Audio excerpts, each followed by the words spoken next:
Delhi university से BTech कर रहा है इलेक्ट्रॉनिक्स ब्रांच में, और बकायदा दिल्ली यूनिवर्सिटी के किसी कॉलेज में नहीं, दिल्ली यूनिवर्सिटी का खुद का कैंपस है, उसमें फैकल्टी ऑफ इंजीनियरिंग डिपार्टमेंट में ये बच्चा बीटेक इलेक्ट्रॉनिक्स कर रहा है। एप्लीकेशन लिखो और वो एप्लीकेशन लिखो, उसमें ये लिखो, मेंशन करो कि जो मैं बोलूंगा वो तुम्हें करना है, और उस दिन का वो बकायदा साइन भी हुआ था।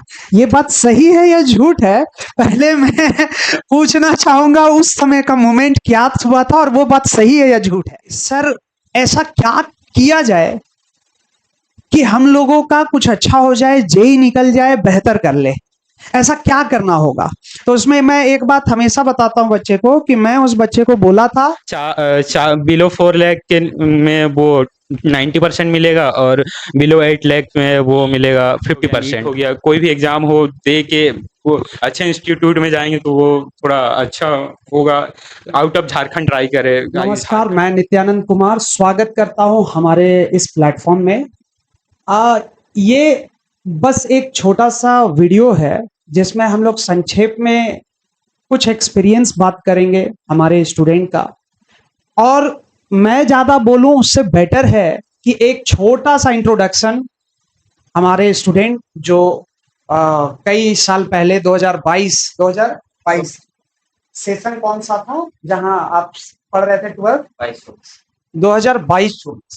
2022-24 के विद्यार्थी हमारे पास हैं। तो मैं ज्यादा बोलूं उससे बेहतर है मैं अपने स्टूडेंट को बोलूंगा कि वो अपने आप को पहले इंट्रोड्यूस करे, फिर हम लोग डिस्कशन करेंगे चीजों को लेकर।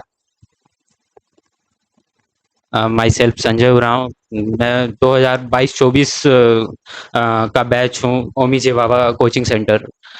मैं अभी बीटेक कर रहा हूँ इलेक्ट्रॉनिक्स एंड कम्युनिकेशन ब्रांच से दिल्ली यूनिवर्सिटी। तो संजय, आज बहुत समय बाद 2026 में मुझे लगता है कि काफी टाइम बाद यहाँ आए हैं, तो एक मुलाकात होता है एक टीचर का एक स्टूडेंट के प्रति, एक जो बना हुआ रेस्पेक्ट है कि हाँ चलो मिल के आते हैं सर से भी, क्या चल रहा है नहीं चल रहा है। ये तो हम लोगों के लिए एक पॉजिटिव साइन है कि बच्चे जब आते हैं छुट्टी में तो एक बार जरूर मिल के जाते हैं। तो सबसे पहले तो इतना अभिवादन करने के लिए और इतना बेहतर रेस्पेक्ट करने के लिए संजय तुमको भी बहुत बहुत थैंक यू। और इस बच्चे को मैं बता दूं कि पहला ये कैंडिडेट है जिसका कहानी मैं हमेशा अक्सर जिक्र करता था, और बच्चे लोग को लगता है कि ये झूठ भी है कहीं ना कहीं। क्या? तो हमेशा अक्सर मैं अपने बैच में अपने क्लासरूम में बोलता था कि एक बच्चा था हमारे पास जो 11th में ही आया, और 11th में एक चीज वो शुरू में ही बोला, एप्लीकेशन लिखो और वो एप्लीकेशन लिखो, उसमें ये लिखो, मेंशन करो कि जो मैं बोलूंगा वो तुम्हें करना है, और उस दिन का वो बकायदा साइन भी हुआ था। ये बात सही है या झूठ है, पहले मैं पूछना चाहूंगा उस समय का मोमेंट क्या हुआ था और वो बात सही है या झूठ है? ये बात 2023 दिसंबर की है। सॉरी 22 दिसंबर। हाँ 22 दिसंबर। जब मैं कोचिंग स्टार्ट किया था, प्रिपरेशन स्टार्ट की थी अपनी जेई की जर्नी का, तो मैं बहुत ज़्यादा कंफ्यूज था। लेकिन फिर सर और बाकी टीचर से सलाह लेने के बाद थोड़ा मैंने सर से बात किया कि मतलब कैसे किया जाए, क्या प्रोसीजर है, कैसे वो स्ट्रैटेजी बनाया जाए कि एग्ज़ाम निकल जाए। तो सर ने मुझे कहा था कि बाबू जी जो तुम बोल रहा है वो एप्लीकेशन में मेंशन करो और साइन करके मुझे दो, फिर उसकी गारंटी मैं लेता हूँ। तो फिर मैंने किया, ये एप्लीकेशन लिखा और साइन करके सर को दिया। ये बात सच है, ये कोई कहानी नहीं है, ये 100% सच है। उसका इम्पैक्ट फिर क्या हुआ था उसके आगे? क्या मतलब आप जो 1 साल तय किए उसमें आपके अंदर क्या क्या क्या चीज चल रहा था? सबसे पहले सिंपल स्ट्रैटेजी जो सर ने बताया वही फॉलो किया और फिर स्टार्ट किया अपना प्रिपरेशन के दौरान बहुत सारा कंफ्यूजन, डिस्ट्रैक्शन आता है, मतलब बहुत सारी चीज़ें हैं, मतलब लाइक सोशल मीडिया में भी बहुत सारी चीज़ें हैं डिस्ट्रैक्शन के लिए, लेकिन एग्ज़ाम कोई भी कॉम्पिटिटिव एग्ज़ाम सिंपल प्रिपरेशन से निकल जाता है। इधर कोई ज़्यादा इधर चीज बता दो, पता नहीं हो तो ये बच्चा गर्व की बात है कि हमारा लोहरदगा जैसे शहर में जहाँ पे आज भी अभी भी बच्चा, तुम तो पार कर गया, तुम तो चला गया, लेकिन आज भी तुम्हारे उम्र में जो तुम्हारा बिहेवियर था या तुम्हारे बैचमेट का बिहेवियर था ना, वो चीज बदला नहीं है यहाँ, वो चीज अभी भी है। और लोग इन सभी चीज को बहुत ज्यादा तवज्जो भी नहीं देते हैं।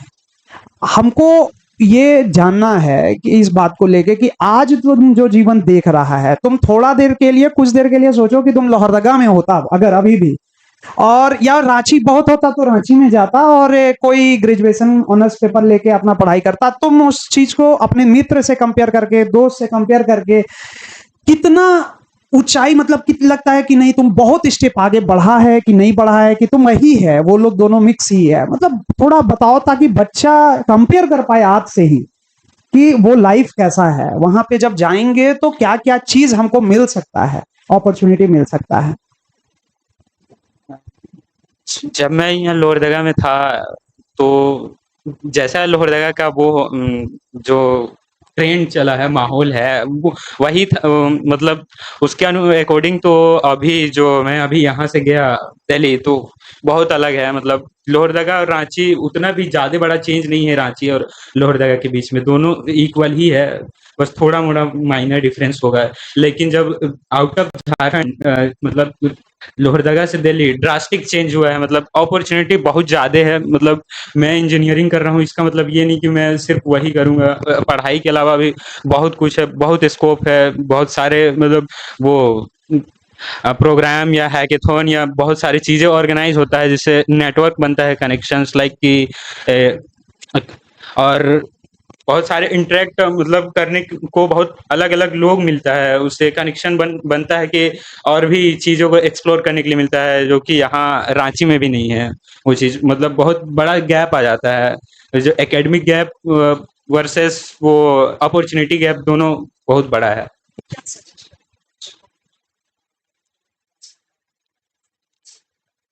12th और जो 11th क्लास है वो एग्ज़ाम दे, जो प्रिपरेशन कर रहे हैं अच्छा से करे, और वो जेई हो गया, सीईटी हो गया, नीट हो गया, कोई भी एग्ज़ाम हो दे के वो अच्छे इंस्टीट्यूट में जाएंगे तो वो थोड़ा अच्छा होगा।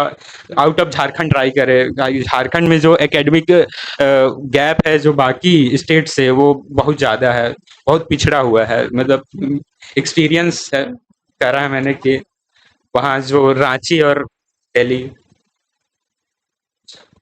एक सवाल ये भी है कि अभी हमारे लोहरदगा में बहुत सारे बच्चे जब तैयारी करने के फिराक में या फिर बाहर जाना चाहते हैं, दिल्ली यूनिवर्सिटी, आप चूंकि दिल्ली यूनिवर्सिटी में जाके पढ़ाई कर रहे हैं, तो बहुत सारे बच्चे ना कंफ्यूज हो जाते हैं काउंसलिंग को ही लेकर।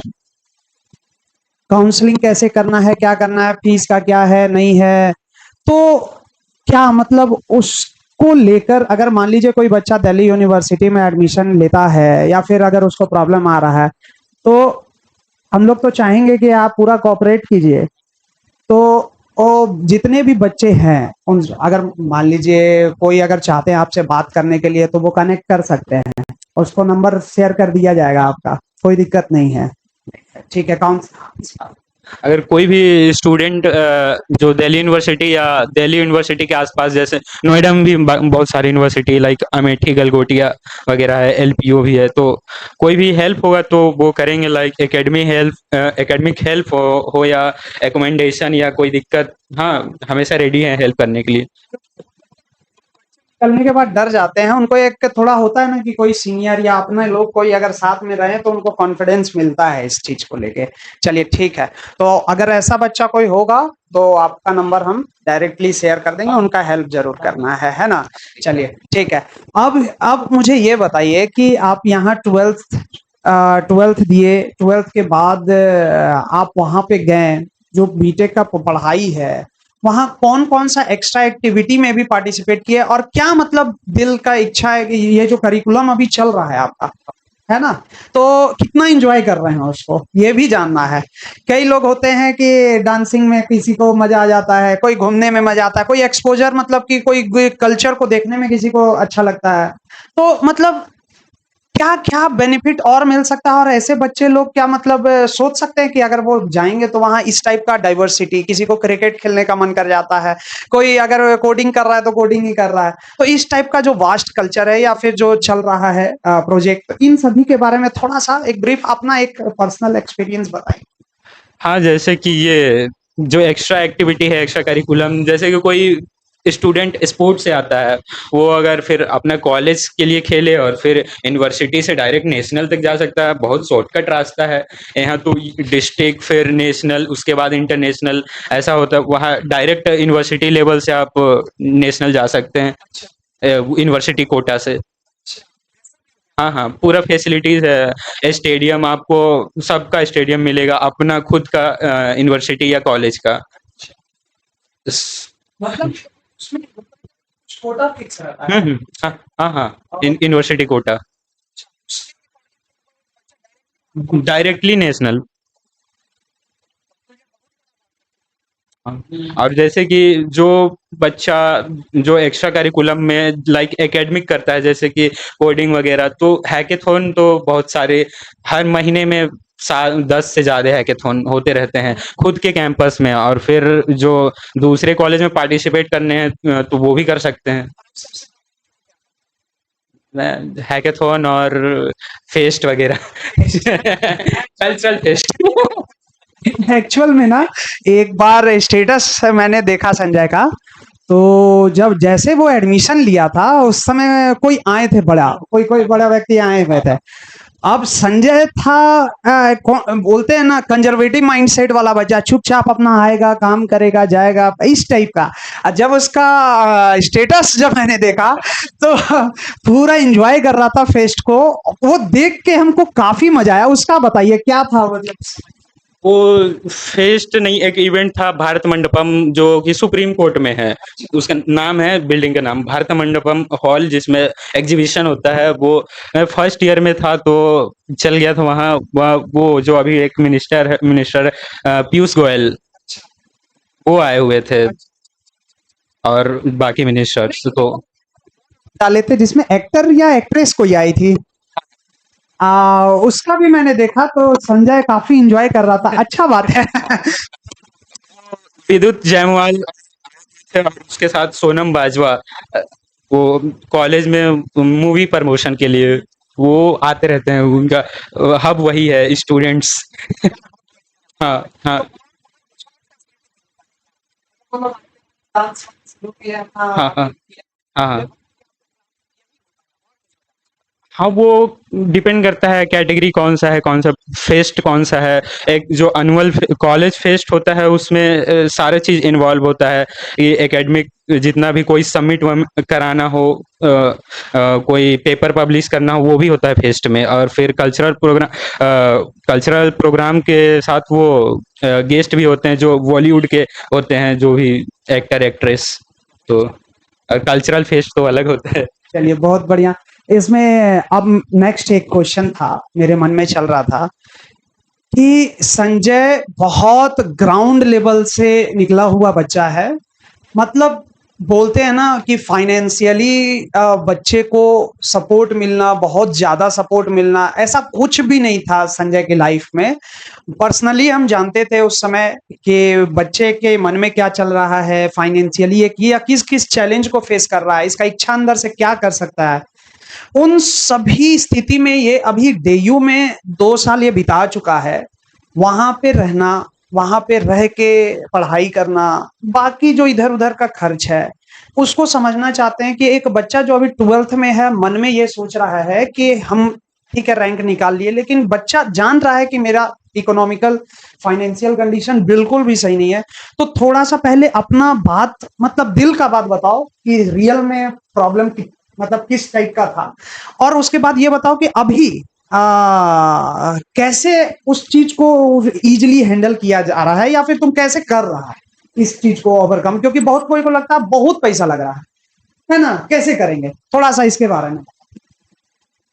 फी फी स्ट्रक्चर की बात रही तो वो हर कॉलेज का एक रूल होता है कंसेशन का, फी कंसेशन का। अगर वो फॉलो करते हैं तो फी कंसेशन मिलता है। जैसे मेरे को मिलता है 90% फी कंसेशन, यानी सिर्फ 10% लगता है मेरा फी। वो हाँ, नहीं, इनकम बेसिस पे। मैं क्लियर कर देता हूँ। वो बिलो 4 लाख के में वो 90% मिलेगा, और बिलो 8 लाख में वो मिलेगा 50%। हाँ, ठीक है। हाँ। और फिर कितना बोले? बिलो 8 लाख बिलो 8 लाख में 50%। 50% का आपको मिल जाएगा। हाँ, तो वो है ट्यूशन फीस का हाँ, concession. Tuition fee. Tuition fees हो गया। तो ये मतलब इसमें क्या कैटेगरी रहता है कि ये जो सबके लिए, सबके जनरल, एसटी, हाँ, एससी, ओबीसी, सबके लिए सबके लिए ऐसा है सबके लिए अगर इनकम कम रहा? बहुत खूबसूरत चीज है ये। अच्छा, ठीक है।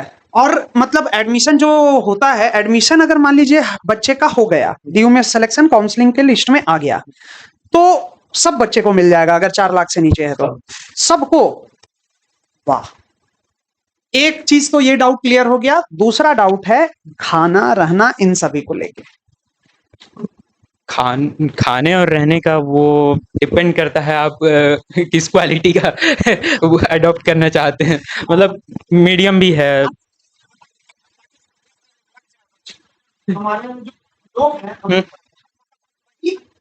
से सुनेंगे ना, जो रियल में फाइनेंशियली प्रॉब्लम में है, हाँ। ठीक है, हम्म, एवरेज एवरेज नहीं, मैं प्रो हाँ, हाँ। नहीं, PG. PG PG in the sense वो प्राइवेट हॉस्टल ही है। ठीक ठीक रहने खाने सबका सब टोटल कैलकुलेट करके 7,500। है। 7,000 मंथली। 7,500 रहना खाना में उपाय हो जा रहा है वहां पे। तीन प्रॉपर जो हॉस्टल में प्रोवाइड कराता है सब देगा। एक बेसिक खर्च जो खाना पीना, 3 टाइम का खाना और रहना। रहने में मतलब एक रूम में कितने बच्चे रह रहे हैं? दो 2 बच्चे। बड़ा रूम में 3, बस उससे ज्यादा नहीं। उससे ज्यादा नहीं। अगर बड़ा थोड़ा रूम है तो 3 बच्चा रहेगा, यही ना? अच्छा, चलिए ठीक है। तो कुल मिला के ये है कि अप्रोक्स आपको 7,500 के करीबन मंथली लगेगा। तो वो अभी पे आप मतलब गार्जियन के थ्रू करवा रहे हैं या फिर खुद अपना कुछ कर रहे हैं कुछ अपने तरफ से इनकम? वो कभी कभी फ्रीलांसिंग करते हैं तो हो जाता है, और कभी कभी गार्जियन मतलब। मेरा उद्देश्य इस चीज को पर्सनल में नहीं, लेकिन ये जानने में मेरा इंटरेस्ट था। कई लोग ये सोचते हैं कि अगर मान लीजिए हम जाएंगे तो हमको कोई अपॉर्चुनिटी अगर मिल जाए काम करने के लिए, या फिर कोई ट्यूशन ही पढ़ा के काम कर लेना चाहता है, कोई फ्रीलांसिंग कर लेगा, तो वहां स्कोप क्या है? इर्द गिर्द में जो लोग हैं क्या मैनेज कर पा रहे हैं? 7,500 8,000 क्या खुद से निकाल पा रहे हैं? जो जो बच्चा गया है वो तो कैपेबल होता है ट्यूशन पढ़ाने के लिए। तो अगर आप ट्यूशन पढ़ाते हैं तो वहाँ के मिनिमम होम ट्यूशन 10,000 से ऊपर होता है। महीने का जो सैलरी होता है एक बच्चा के ऊपर 12,000 एवरेज है। मतलब 10 लिमिट है, 10 से नीचे नहीं होता है। अगर बच्चा 5th क्लास से ऊपर हो तो होम ट्यूशन 12, 13, 15 तक भी जाता है। तो हो जाएगा, अगर आप बच्चे को पढ़ाते हैं तो मैनेज हो जाएगा। देखिए बताइए, अरे हमारे यहाँ लोहरदगा में क्या है नहीं है सब कोई वाकिफ है। लोग तो लोहरदगा के ही हम लोग की बात को सुनेंगे, लेकिन एक एवरेज आपको वहां पे 10,000 रुपया मंथली मिल जाएगा अगर आप जाके वहां ट्यूशन पढ़ाते हैं मंथली। मतलब कुल मिला के है कि एक ट्यूशन पढ़ाइए और अपना खर्च निकालिए, अपना जीवन का कैरियर, हाँ अपना कैरियर देखिए, यही है।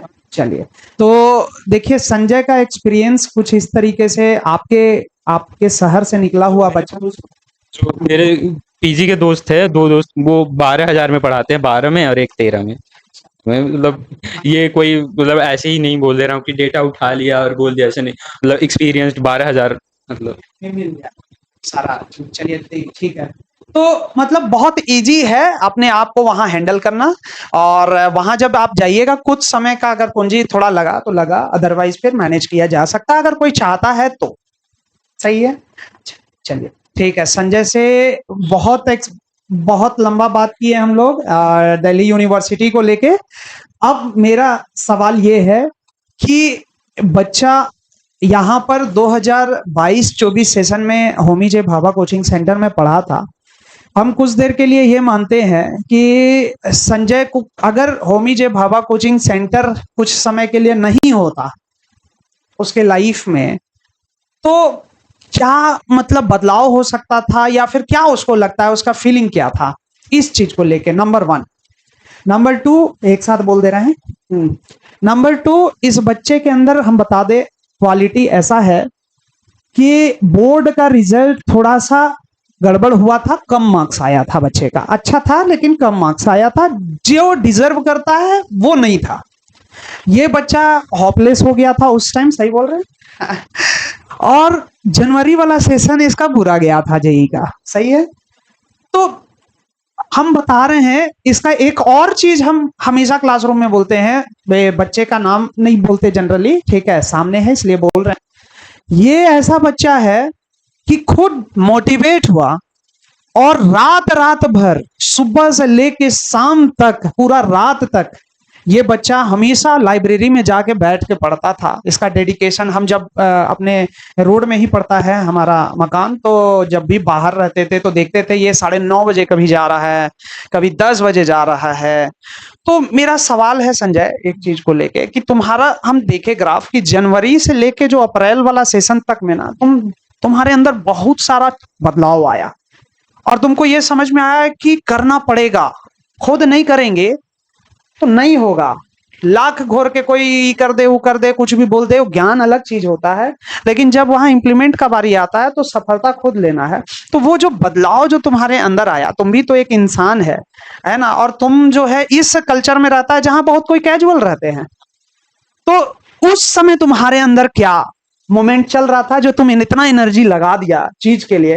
तुम्हारा डेडिकेशन देख के आज भी तुम्हारे नाम पे इंस्पिरेशन, मतलब हम इंस्पायर करते रहते हैं लोगों को कि यहाँ पे उस माहौल में ये एक बच्चा जो सुबह जाता था और रात को आता था, बस बीच में नाश्ता करने के लिए और टिफिन करने के लिए आ गया, अदरवाइज वो बच्चा वो लगा हुआ रहता था अपने पढ़ाई में। तब जाके देखो वो प्रूफ कर दिया, फिर बाद में अप्रैल में जाके वो अच्छा मार्क्स भी लाया और एडमिशन भी लाया। तो मेरा 2 सवाल है, पहला होमी जे भाभा, और दूसरा जो जनवरी और अप्रैल के बीच में जो तुम्हारे अंदर चला बदलाव, उसके बारे में थोड़ा सा डिस्कस करो ताकि बच्चे भी समझे।